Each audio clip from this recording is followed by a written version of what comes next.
ကျွန်တော်ရွေးချယ်ပေးထားတဲ့ကဏ္ဍလေးတွေပါ3ညပရိတ်5ပရိတ်မှာ5ပရိတ်3ညပရိတ်မှာကျွန်တော်ရွေးချယ်ပေးထားတဲ့ကဏ္ဍလေးရတော့ခွန်3ခွန်8 2 3 2 8เนาะဒါကတော့ပရိတ်သမားတွေအတွက်ပရိတ်ပါဟုတ်ပြီလားပရိတ်ကဒီတောက်ကြနေရဲ့အင်္ဂါဗုဒ္ဓဟူရဲ့3ရက်စာပါ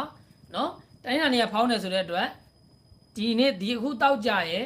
အင်္ဂါရဲ့ဗုဒ္ဓဟူရဲ့เนาะဟုတ်ပြီလားပရိတ်သမားတွေဟုတ်ပြီလားเนาะကဲဒီတောက်ကြနေညနေ4နာရီခွဲအတွက်ကျွန်တော်ကတော့ဒါဝမ်းချင်းတွေလည်းမပြောတော့ဘူးဘာမှမပြောတော့ဘူးကျွန်တော်ရွေးချယ်ပေးထားတဲ့ကဏ္ဍလေးတွေပဲပြောမယ်เนาะအဲ့ဒီမှာကျွန်တော်တကွက်ကောင်းပေးမယ်ဟုတ်ပြီလားเนาะ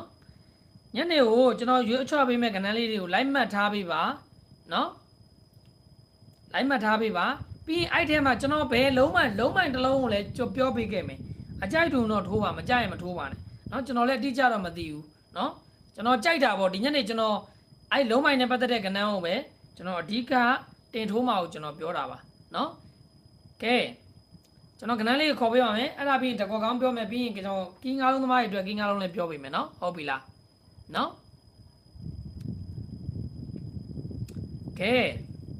ကျွန်တော်အကြိုက်ရွေးချယ်ပေးထားတဲ့ညနေကဏ္ဍလေးတွေကတော့1 5ရယ်1 6ရယ်1 9ရယ်9 6ရယ်